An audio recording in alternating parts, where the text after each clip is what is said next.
what we saw so far this year is, for example, stock multiples, earnings multiples on stocks have compressed pretty significantly, as you've seen an unusually strong spike in rates. You've seen a sell-off in bonds, sell-off in stocks. And the question going forward is, okay, if rates are topping out, maybe the valuation pressure is done now on some of those companies. But then the question becomes, what's going to happen to their earnings side if we do encounter either a recession or some type of near recession type of environment?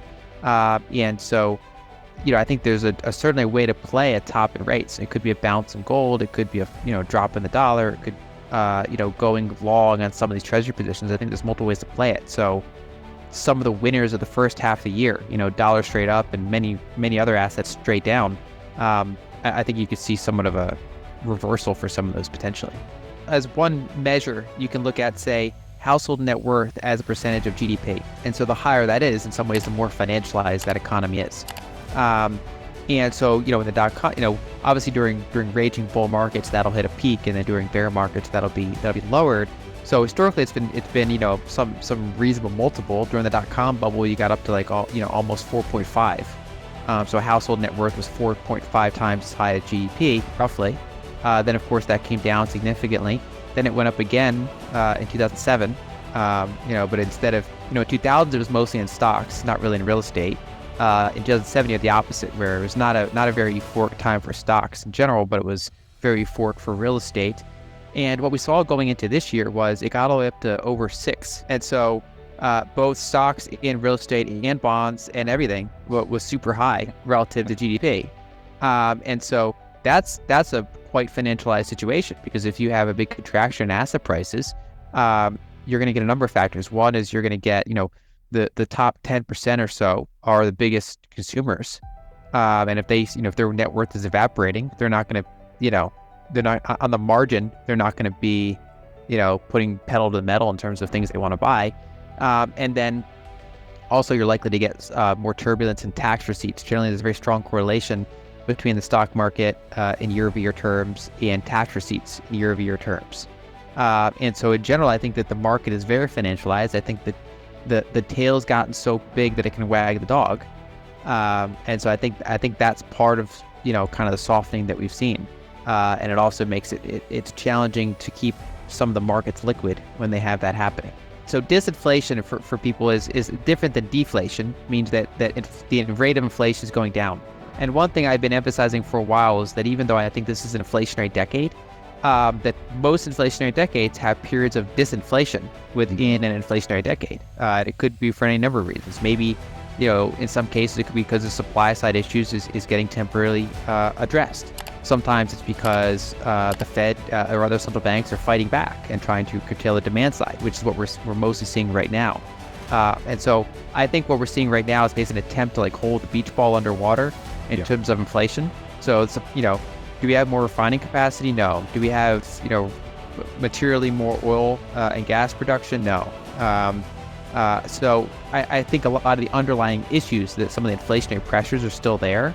But I think that if you do curtail demand enough, if you seize up the housing market, which is generally what we've seen happen, if you do get a little bit more labor weakness, which we're starting to see materialize, then you can start to get disinflationary pressures. And so, for example, if oil, went straight up, if that goes sideways for a year, right, that's zero inflation from the energy side. I'm not saying it's going to happen. I'm just saying that's how you can think of it, where you can get a period of low inflation just because things that went up in price a lot can plateau for a period of time until whatever the next round up is.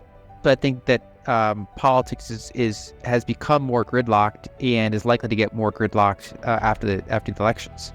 And so I think it'd be challenging for them to pass sweeping things. But I think you could see more targeted types of stimulus, things that helping people with food and energy, right? That sort of thing. So their prior stimulus, right? People could go and take it and buy Dogecoin with it, right? So, which is not exactly what they were intending. So I think that you could see, we're already seeing out of Europe and some states, they do things like, they'll take the tax off of energy, or they'll give people specific energy stimulus.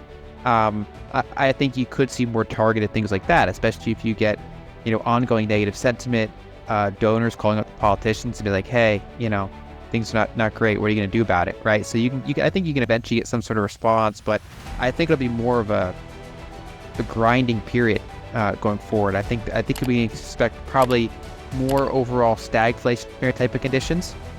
And my kind of base case is that the stock market capitalization to GDP, I think we've probably seen the highs for quite a while. And that does not mean, you could get higher nominal S&P 500, for example.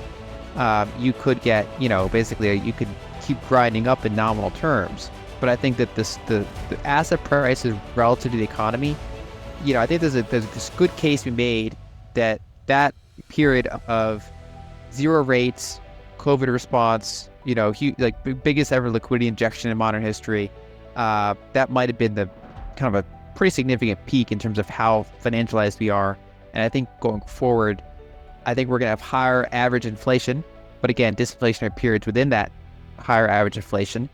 And I think it'd be challenging for asset prices to get as high as they did, at least relative to GDP. One of the big things that happened during the past couple of years is, in addition to a surge in demand, people also had a rapid shift in what they demand. So everyone was locked down, and they said, "Well, let me buy a home and remodel it, or let me get a bunch of electronics or subscriptions." And that's really hard for goods. The supply chain can only support so much at one time. And you had a chip shortage, basically I think some of those specific factors, yes, I think that, many of them already are easing. Right. And I don't think we're going to see such a rapid one-time change again. And so some of the congestion of supply chains at that peak level, I think there's a good case that's behind us. I think you could get disinflation in, your ability to get many types of goods. For me, the more persistent inflationary pressures are on the energy side. I think that the supply response on energy is low, both in terms of production and then also refining capacity and transportation. And there's more frictions in general. If Europe has a severe natural gas crisis, they now have a very strong response to go out into the world and figure out how to get more other types of energy sources to bring down that. And that there's a natural response there. If you're a North American gas producer, you have a desire to build some LNG terminals and get them over to Europe, because you'll get a much bigger spread on your product, much higher natural gas prices there, for example. And it becomes more economic for Europeans to burn other types of energy sources in lieu of natural gas. So it can bring up oil and coal and wood, things like that. And so I think that with that kind of hole in the global energy infrastructure, I think that this is an ongoing issue that's not going to be resolved quickly. I think that there's short-term types of oil like shale, and they can be brought online pretty quickly. You can get kind of these flexible responses. We actually haven't seen a ton out of that, but at least it's possible to ramp that up pretty quickly. But in order to truly bring more supply to market, some of those bigger projects, like offshore projects and things like that, have to be done, which means that an entity has to be able to look out, 5 to 10 years and be confident that they're going to make a return on capital, right? Both in terms of oil prices being high and in terms of jurisdictions not, changing their rules or taxes around what that company can expect. And so I'm not seeing much supply response really broadly in energy markets. Of course, around the margins, there's always supply response, but I see nothing that indicates this is anywhere near over yet.